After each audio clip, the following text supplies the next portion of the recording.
Habis FPI, saya bilang habis. Organisasinya ya. Tidak ada lagi orang-orang sekuat Rizik dan Munarman di FPI yang menjadikan FPI ini, kalaupun mereka memuncul lagi menjadi seorang FPI, mereka tidak punya tokoh sentral. Mereka tidak punya motor yang sangat kuat.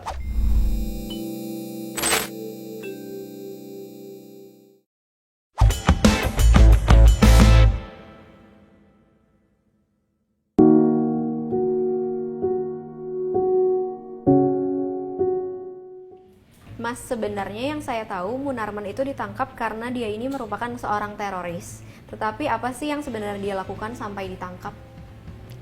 Gini, saya udah pernah cerita ya, udah nulis banyak hal tentang bagaimana peran Munarman ini yang merupakan tokoh sentral dari banyak kejadian perusakan di Indonesia ini. Munarman mungkin bukan orang yang melakukan kerusakan secara langsung, tetapi dia diduga memfasilitasi, memotivasi, ya kan, mengembangkan jaringan, menghubungkan dengan kelompok dari Timur Tengah dan segala macam. Jadi Munarman itu bisa dibilang orang yang paling pintar di FPI itu sendiri. Sedangkan yang lain-lain itu lebih kepada memang pasukan-pasukannya saja. Jejak Munarman itu sebenarnya terlihat sejak tahun 2015 waktu terjadi pembayatan di sana. Di sana Munarman hadir. Cuman pada waktu itu memang tidak ada yang melaporkan. Sedangkan kelompok yang yang dari Timur Tengah ini, kelompok global ini memang sedang mengembangkan ke Asia Tenggara termasuk ke Indonesia. Nah, ketika Munarman hadir di sana, orang masih belum ngeh apa yang terjadi. Nah, mungkin ya kepolisian itu baru bisa memetakan situasinya itu ketika terjadi peristiwa pemboman di Makassar kemarin. Dari situlah kemudian terbongkar jaringan Makassar yang mereka kumpul dalam konsep pengajian di sebuah perumahan. Nah, dari banyak orang yang ditangkap, puluhan orang ditangkap, yang terbesar itu adalah para kader-kader FPI yang kumpul di sana. Dari mereka lah kemudian dapat cerita bahwa yang memotivasi mereka, yang menginspirasi mereka, yang membangun jaringan mereka untuk bisa melakukan perusakan adalah Munarman. Nah, dari situlah kemudian polisi mengembangkan sampai kemudian dilihat lagi lah video pembayatan di tahun 2015 itu. Dan ternyata bukan hanya pembayatannya ada di situ saja, di Makassar saja, tetapi juga di Jakarta dan di Medan. Jadi peran Munarman ini sangat sentral sekali dalam FPI. Kenapa polisi baru sekarang menangkap Munarman? Kenapa polisi baru sekarang menangkap Munarman? Ya karena tidak ada laporan dari masyarakat. Ingat, di dalam undang-undang anti terorisme, semua orang atau siapapun yang mengetahui ada kejadian atau kegiatan terorisme itu wajib melaporkan kepada polisi. Selama tidak ada laporan pada waktu itu, ya polisi tidak bisa bertindak apa-apa. Nah, polisi baru bisa bertindak ketika sudah ada kejadian seperti kejadian pemboman di Makassar kemarin itu. Baru kemudian dilihatlah, dipetakanlah peristiwa itu sampai ke belakangnya diurut kembali. Baru terlihat oleh Munarman. Jadi bukan kemudian polisi nggak bisa langsung tiba-tiba menangkap seorang Munarman hanya gara-gara kejadian tahun 2015. Tetapi harus ada peta besarnya dulu nih. Baru bisa melihat, ini yang disebut dua alat bukti yang cukup. Nah, ketika alat bukti ini sudah cukup, baru bisa menangkap. Selama tidak ada alat bukti, mana bisa polisi menangkap? Bisa-bisa mereka kena permasalahan di hak asasi manusia. Oke, Mas Denny percaya Munarman otak dari aksi-aksi teror di Indonesia? Saya sangat percaya, meskipun tidak semua ya. Tetapi peran-peran Munarman itu sangat kuat di sana. Bukan dia yang melakukan, bukan. Munarman terlalu pintar untuk melakukan aksi-aksi itu. Tetapi bahwa dia membangun jaringannya, dia memfasilitasinya, dia memotivasinya, ya kan? Itu adalah ciri-ciri orang yang pintar memanfaatkan atau mengeksploitasi situasi. Munarman tahu orang-orang FPI ini nggak ada yang pintar. Bahkan Rizik Syihab aja nggak pintar. Ya kan? Rizik Syihab adalah orang yang secara kultural itu mendapatkan gift sebagai cucu Nabi. Ya, dan dia mampu melakukan ceramah-ceramah yang revolusioner, mampu menggerakkan orang. Tetapi bagaimana strategi supaya FPI ini besar itu bukan Rizik Syihab. Dia hanyalah simbol yang dipakai. Munarman inilah tokoh sentralnya sebenarnya. Dia yang membangun jaringannya, dia mencari dananya, donasinya. Dia mengembangkannya, menjadikan FPI dari organisasi preman menjadi organisasi yang radikal. Itu Munarman semua. Apakah Rizik Syihab tahu bahwa selama dia di Saudi, FPI telah berubah jadi organisasi teroris di bawah kendali Munarman? Oh, sangat tahu. Munarman ini adalah orang kesayangan Rizik Syihab. Tanpa Munarman, Rizik Syihab bukan siapa-siapa dan bukan apa-apa. Munarman inilah yang bisa membangun sebuah propaganda bahwa Rizik itu adalah imam besar. Munarman itulah yang membangun jaringan kepada beberapa elit politik dan elit pengusaha hitam di negeri ini supaya bisa mendapatkan dana untuk pengembangan FPI. Munarman jugalah yang membangun jaringan sampai ke luar negeri internasional untuk bisa mendapatkan donasi-donasi untuk bisa membangun FPI ini menjadi lebih besar. Ya, bagaimana cara FPI ini bisa menjadi besar? Ya, harus ada simbol. Simbol ini yang harus dibangun supaya orang tertarik, orang simpati, orang berminat untuk masuk ke dalam FPI. Siapa yang cocok untuk simbol itu? Ya harus dilihat dulu persyaratannya, bahwa dia ada hubungannya dengan keturunan Nabi Muhammad SAW, ya kan? Yang kedua, dia harus ulama. Dalam artian ulama ini bisa dibangun konsepnya ulama. Yang ketiga adalah bahwa dia mempunyai jaringan di kalangan-kalangan yang mempunyai konsep yang sama dengan dia.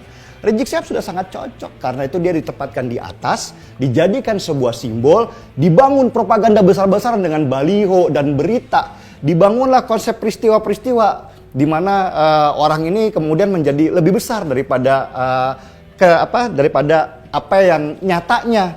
Ya. Nah, ketika itu kemudian sudah terjadi, Munarman mengambil strategi untuk mengembangkan FPI ini bisa lebih besar lagi.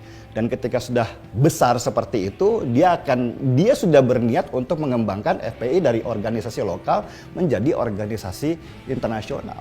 Seperti yang terjadi di Nigeria, di sana ada Boko Haram, ya kan? Atau misalnya di Afghanistan, di sana ada Taliban. Seperti itulah.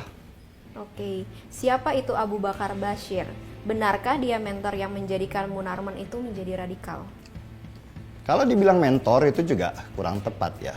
Jadi begini, cara Munarman untuk mengubah FPI dari organisasi preman lokal ya kan menjadi organisasi internasional ini membutuhkan semangat-semangat dan strategi-strategi yang juga sifatnya internasional.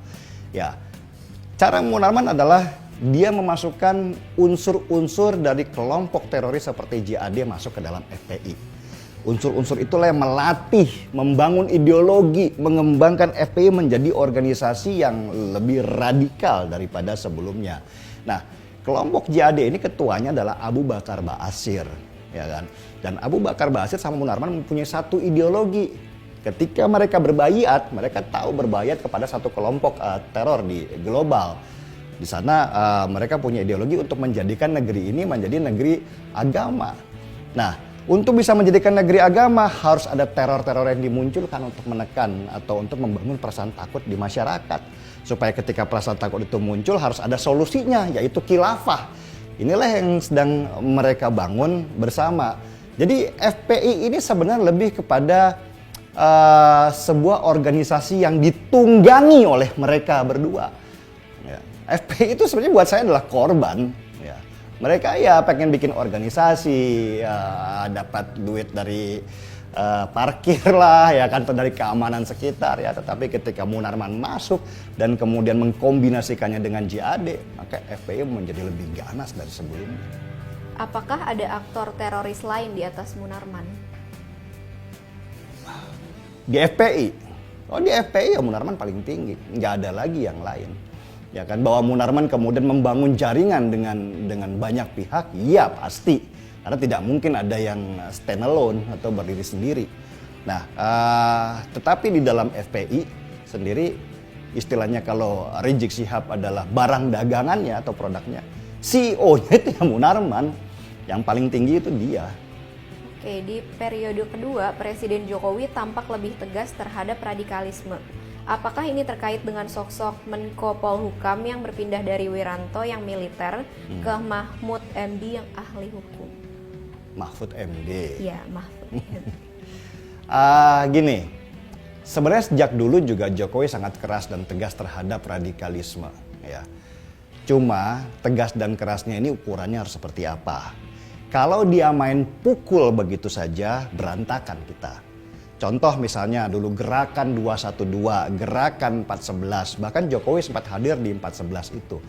Bukan karena dia setuju dengan gerakan itu, tetapi dia tidak ingin situasi ini diperparah dan diperbesar oleh kelompok-kelompok mereka ketika ada hantaman kepada mereka. Oh enggak, Jokowi itu seperti berselancar di dalam situasi. Selama tekanannya besar menuju ke arah utara misalnya, dia akan ikut ke arah utara. Supaya apa? Supaya tidak bertentangan. Kalau bertentangan ini akan terjadi bentrokan besar. Nah, ketika mengalir sama-sama ke utara, dia kemudian membelokkan aliran ini dan diperkecil sampai ke titik yang lebih memungkinkan dia untuk mulai memecah satu persatu. Itu Jokowi mainannya, mainan orang Solo, ya kan? Nah, beda kalau kemudian Prabowo jadi presiden misalnya. Kalau Prabowo jadi presiden main hantam aja, oh dia akan memunculkan dirinya sebagai seorang militer main hantam. Dan itu yang terjadi di Suriah. Di Suriah kan begitu, presidennya militer, dari militer. Dan dia ketika ada kelompok-kelompok seperti itu tidak ada pakai kompromi, pukul. Nah ini yang diharapkan oleh kelompok-kelompok itu. Ketika saya dipukul, ketika ada korban jatuh, maka mereka akan memasukkan atau memainkan konsep terzolimi, menjadi playing victim, ya kan, menjadi korban. Dan mereka akan memfoto, memvideokan semua korban-korban itu dan mereka menyebarkannya ke internasional untuk membangun simpati terhadap mereka. Nah Jokowi enggak, dia ikut dulu mau kemana sih ini kelompok-kelompok ini. Nah ini yang orang banyak nggak sabaran sebenarnya. Ya kan? Mereka menganggap Jokowi lemah. Enggak, Jokowi itu enggak lemah, dia sangat strategis sekali cara berpikir. Untuk memakan misalnya catur itu, untuk memakan sebuah bidak raja misalnya, kan nggak bisa langsung tiba-tiba main makan begitu aja. Harus ada langkah-langkah yang terukur dan pasti. Nah pada titik di mana ketika FPI ini, ketika Rizik Syihab pulang, dia sudah berpikir inilah waktu yang terbaik untuk bisa membubarkan FPI. Kenapa? Karena pada waktu Rizik Syihab pulang, dia menjadi orang yang over confidence terhadap dirinya bahwa dia disambut oleh masyarakat, ya kan? Nah, ada pengaruh juga Pak Mahfud MD masuk sebagai Menko Polhukam menggantikan Pak Wiranto sebenarnya. Tetapi yang paling utama itu, poin utamanya adalah di Jokowi. Ketika Jokowi bilang hajar mereka, tetapi jangan bikin keributan, maka pelan-pelan FPI itu dihajar, bukan hanya rantingnya saja yang dipotong, bahkan dicabut sampai ke akar-akarnya. Lihat FPI bubar. Dulu yang kelihatannya buat orang banyak FPI itu adalah organisasi yang menakutkan, sekarang cuma jadi bahan ejekan. Itulah Jokowi. Tanpa Rizik dan Munarman, apakah kelompok FPI benar-benar akan tamat? Habis FPI, saya bilang habis. Organisasinya ya. Tidak ada lagi orang-orang sekuat Rizik dan Munarman di FPI yang menjadikan FPI ini, kalaupun mereka memuncul lagi menjadi seorang FPI, mereka tidak punya tokoh sentral. Mereka tidak punya motor yang sangat kuat. Misalnya, ada orang-orang yang pengen bikin FPI Perjuangan. Beda nih misalnya kalau dengan PDI Perjuangan pada waktu itu. Pada waktu zaman Orba, PDI mau dihancurkan. Tetapi simbolnya itu kan Megawati. Ketika kemudian mereka mau membangun PDI Perjuangan, simbolnya tetap dibawa. Ya kan, sehingga PDI Perjuangan menjadi lebih besar daripada PDI sebelumnya yang dipegang oleh Orde Baru, oleh Soeharto. Nah, beda dengan FPI ini. Kalau FPI ini kan simbolnya yang hancur sudah. Jadi siapapun yang membangun FPI sama sekali tidak tidak mungkin mampu untuk menjadikan FPI ini besar. Saya yakin mungkin bentar lagi ketika sudah keluar dari penjara itu ada yang namanya Bahar bin Smith yang pengen coba mengendalikan FPI dan menjadikan dirinya tokoh sentral. Oh, tapi dia tidak sekuat Rizik Syihab sebagai simbol dan dia tidak punya playmaker seperti Munarman di sampingnya. Ya, jadi saya tidak jujur analisa saya tidak melihat bahwa FPI ini ke depan akan jauh lebih besar. Yang pasti dia akan ada tetap dan mungkin akan dimainkan oleh kelompok-kelompok yang ada di dalamnya. Tapi ya itu mandul seperti kaktus yang dibuat saya dan nggak bisa tumbuh lebih besar. Gaspol!